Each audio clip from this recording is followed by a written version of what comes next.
So I thought I'd start off by just saying a little bit about what the American History Collection actually is.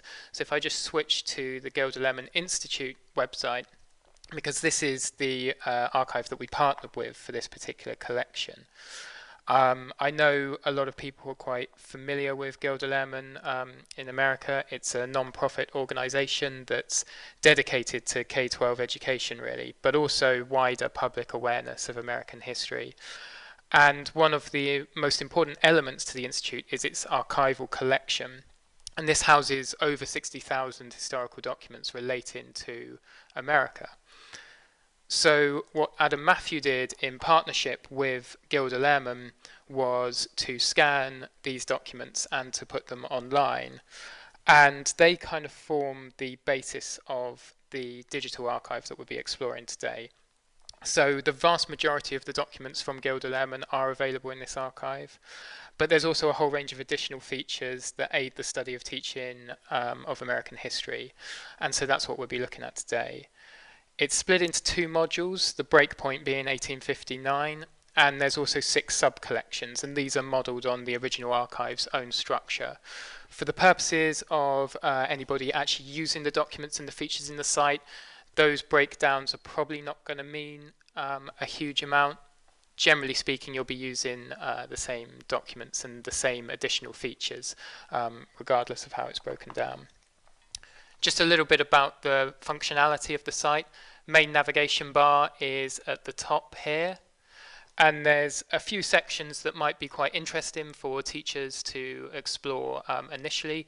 The introduction will have information on what's included, some background to the archive itself, and there's also help pages, and these just give some guides to navigating the site and how to work your way around it. There's also, you'll see, image gallery here. That's just a selection of the most visual material in the site. It doesn't actually represent every document image.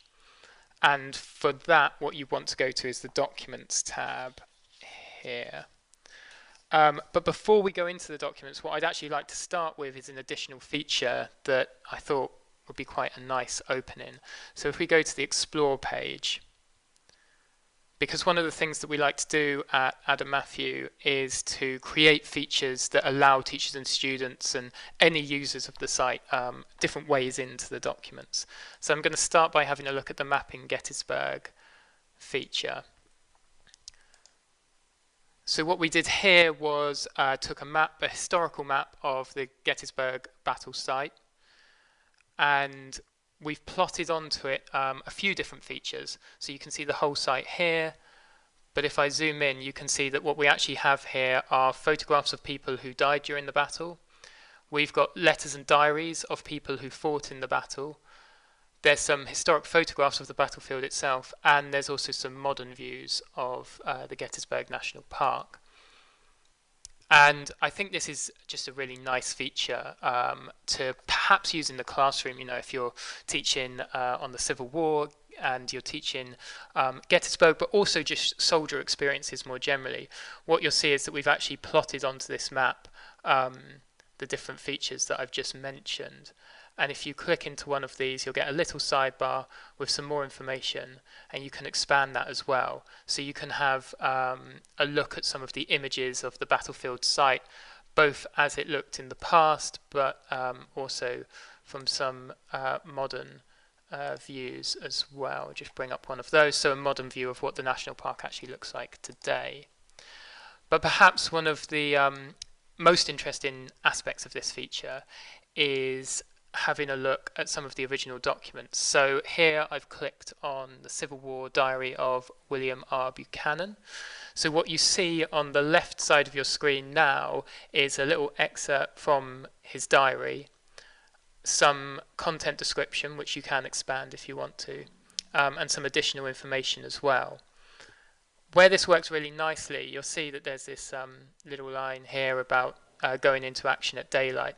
If you click View Document in Collection, what you'll get is taken back into the main site, and you can actually look at that document in the main site.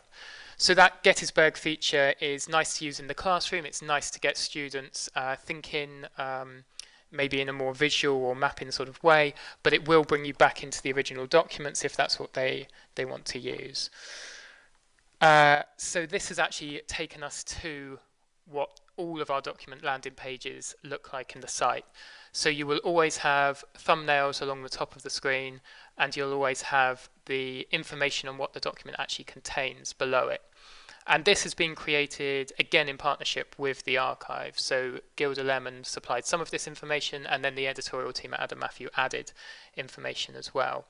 Anything that's underlined, if you click it, you'll be taken to a full list of every document that is tagged with that subject or that person. So you can really easily navigate to other related documents in here. And then if what you want to do is actually have a look at the original document itself, you can scroll along, but you can then select a page and it will take you into the image viewer, and you'll be able to view a close-up of the original image. So we'll just do that now. So this is what our image viewer looks like. You can see it's all really nicely scanned material. You can zoom in and out from here. You can also toggle full screen, so you can have a look at the diary in full screen if you want to do that. And if I just click on the thumbnails tab, you'll see that you can also get an overall sense of what this diary looks like. And you can see that there's a few entries, and there's also a few flowers, pressed flowers, that have been collected and added into the diary as well. So that shows you maybe one of the ways into the documents. But I think what I really want to do for the bulk of this webinar is say something about the overall organization of the documents and other routes into them. So if I just go onto the Documents tab here. So as I said, we digitized over 60,000 documents for this site, and this did present something of an organizational headache. The question we had to ask ourselves is, how do we help people browse to the material that they are most interested in? So you could, if you wanted to, just click View Documents here, and it would take you to a full list of everything that's in the site. However, if you wanted to be more specific with what you're looking for, there are different filter options here. So we could, for example, say that we were interested in documents that date to the Civil War, if we were interested maybe in following up that Gettysburg theme. You can see that you can then select from a number of themes. So every document in the collection has been tagged with one or more of these themes. So you can say, actually, I'm only interested in maybe a couple of the themes here. We've also got document type. So again, every document has been given a type. Sometimes it's more than one if there's correspondence within a diary, for example. But you could select one of those and you could apply that. And then the sub-collections I mentioned at the start, it's divided into 6 sub-collections. Each of these still contains a lot of documents and a lot of information. This is really just how the Gilder Lehrman archive is organized. For the purposes of K-12, I'd probably not worry too much about those sub-collections and focus on other ways of filtering it if you're a librarian or a teacher who's interested in get into some specific items.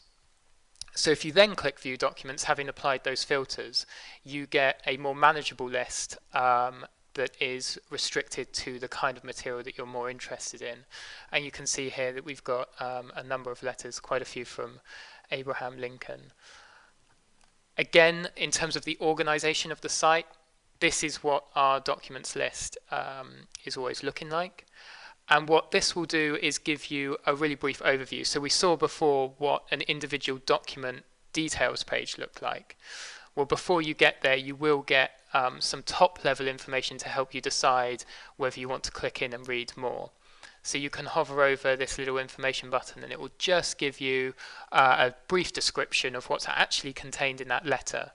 And should you be interested in that particular letter, you can then click in, and that will take us back to this document details page that has a lot more information on it and has those links and the ability to go into the images.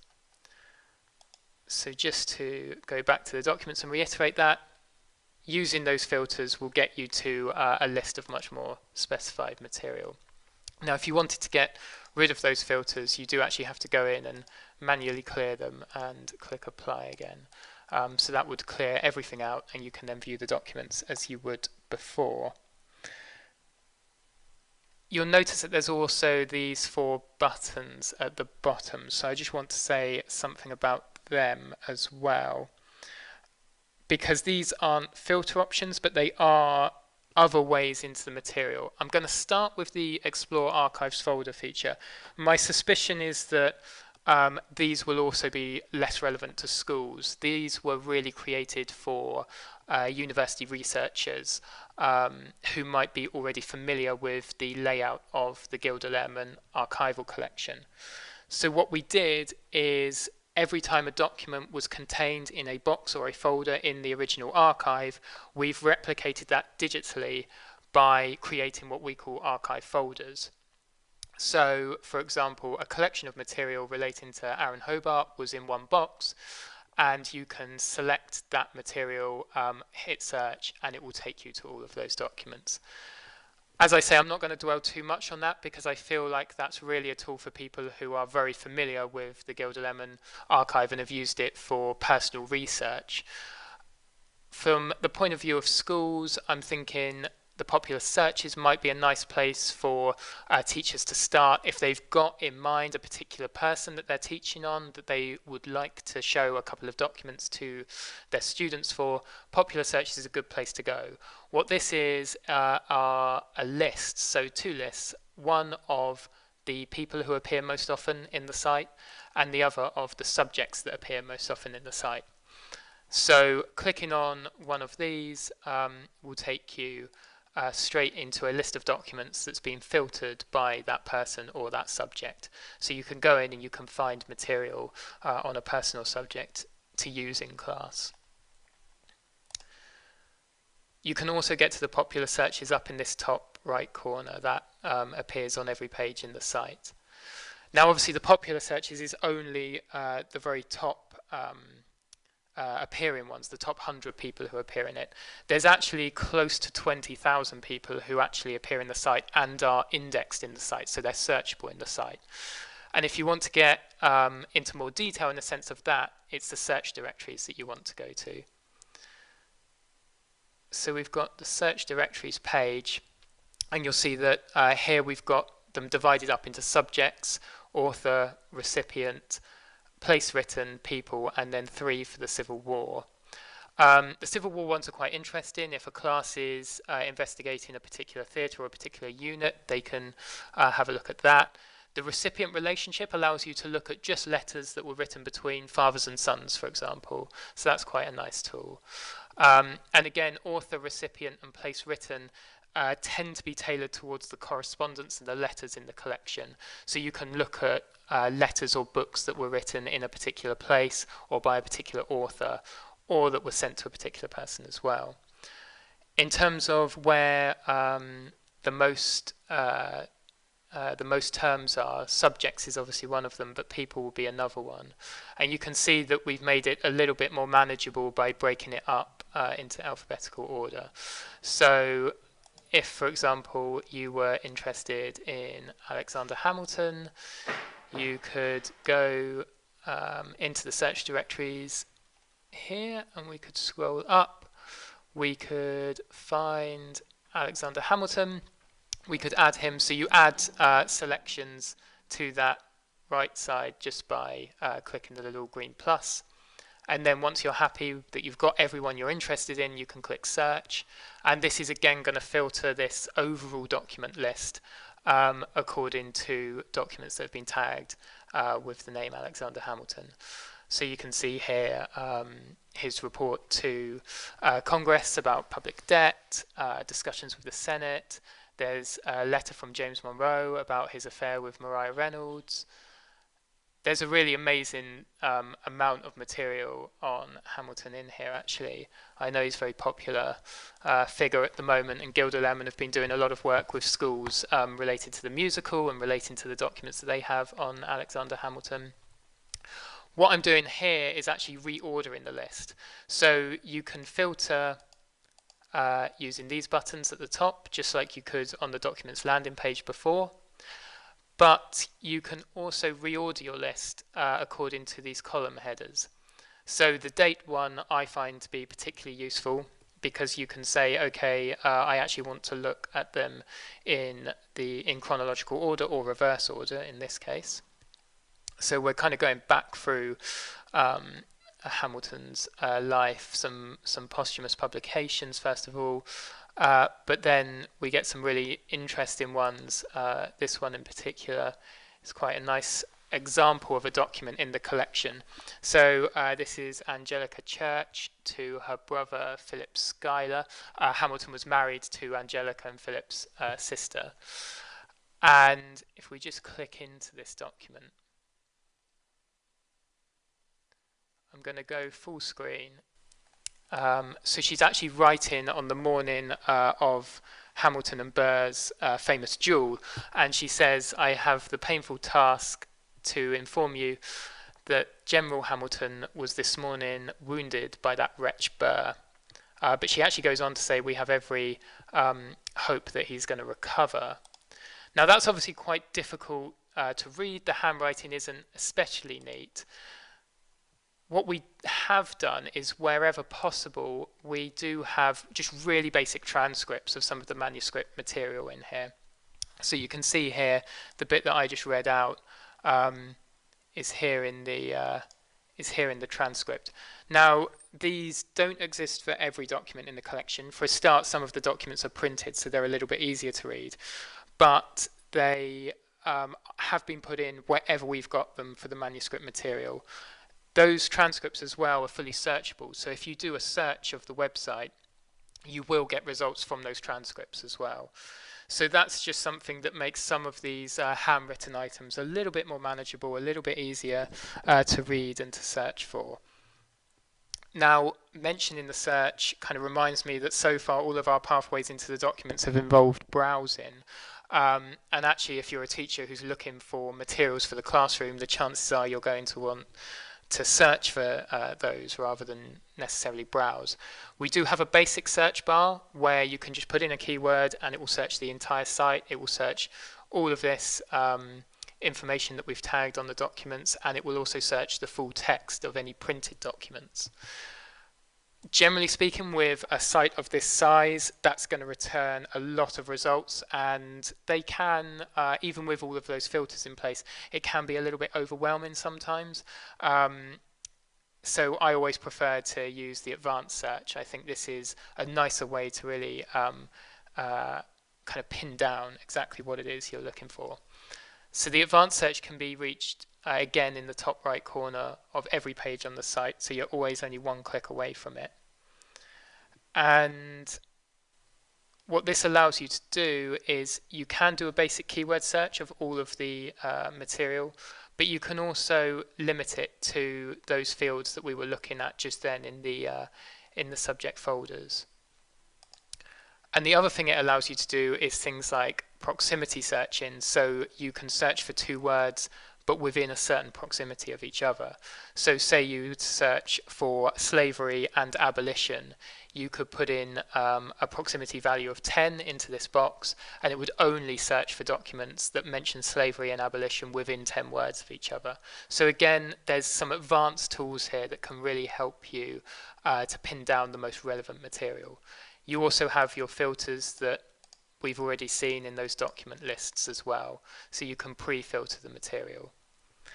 For the time being, I thought we'd just do a very simple search. So rather than searching the entire collection and all the keywords, I'm just going to search the people field. So just searching for those, just searching the people who are mentioned. So I'm going to do a search for Robert Lee, and then just as a keyword, I'm going to put in surrender and leave it at that. So I'm then going to click search and see what this comes up with. So we have here 31 documents for Robert Lee and surrender. You'll see that there's a couple of nice images, piece of artwork there, a couple of photographs of him in there as well. So visual material always goes down well in the classroom, I think. We also have General Orders number 9. This is a really interesting document because it's actually Lee's farewell to his troops. So this is the day after he surrendered to Grant. He gave kind of farewell orders, and there's a line in this about the fact that he just doesn't want to put his troops through more danger and more risk of life when he kind of knows it's a lost cause at this stage. So there's lots of kind of documents in here that really do tell the story of the Civil War in this way. Of course, it's actually much bigger than just the Civil War. So I wanted to end the live demo section of the webinar by going back into those additional features. So we started off with the Mapping Gettysburg feature.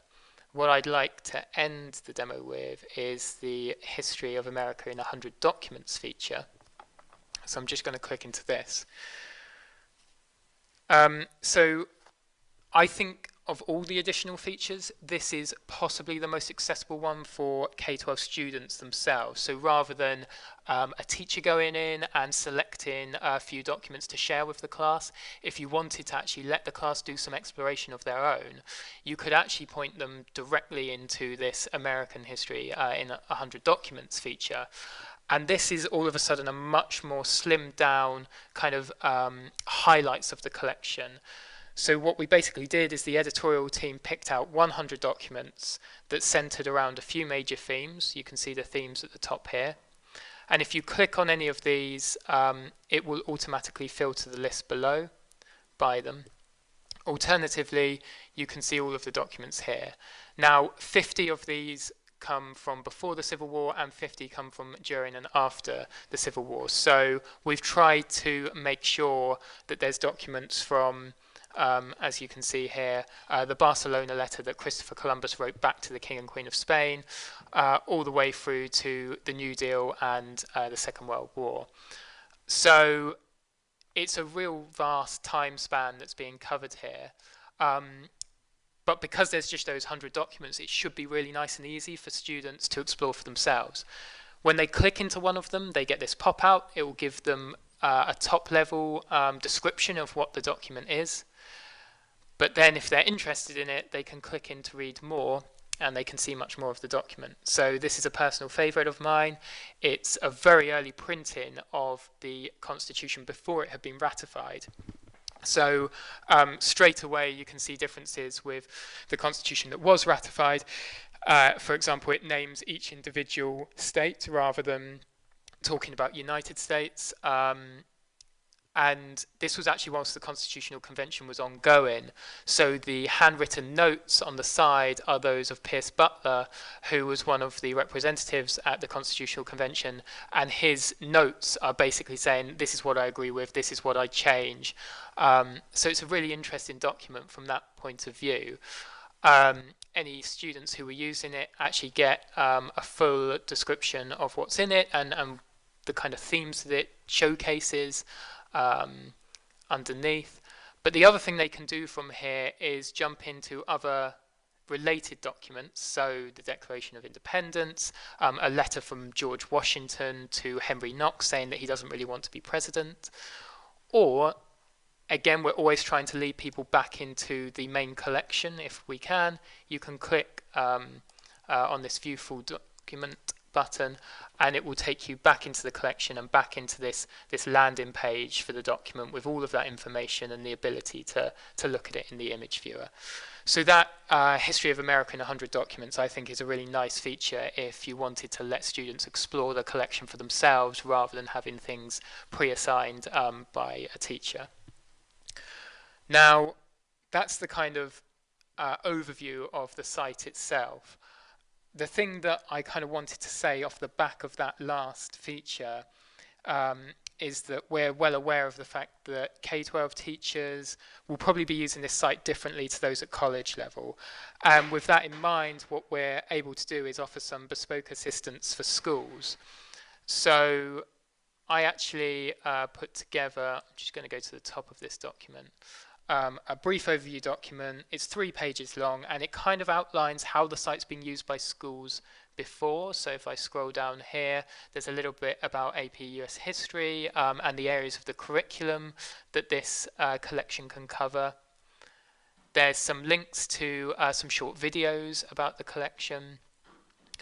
And then there's some case studies of schools that have already been working with the documents within this for example, the National History Day competition. There's also an essay contest that Gilder Lehrman run. And then we just briefly talk about those additional features that I've mentioned, America and the history and mapping Gettysburg. The point of all of this, and if I just scroll down to this last bit, is that we can also build on this, and we can also offer some additional help that's requested by schools. So just as an example, if you wanted a short 2-minute video that showed students how to browse around the collection or showed students how to search in the collection, we could do that. We can also pick out some documents that are aligned to the curriculum. So, for example, if a teacher wanted to select some documents in advance for their students to use, rather than having the students search for it themselves, that's all well and good, but we're kind of well aware that teachers don't actually have a huge amount of time on their hands.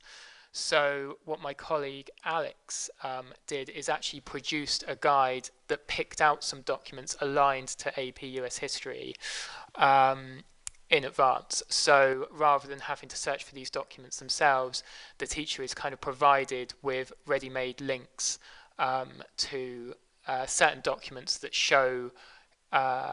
showcase the themes that relate to the curriculum there. So again, actually, this is where I got the General Order number 9 information from. And this is links directly into the documents. It will take people into the site, so it's just really easy for them to then assign those documents to their students if they wish to do so.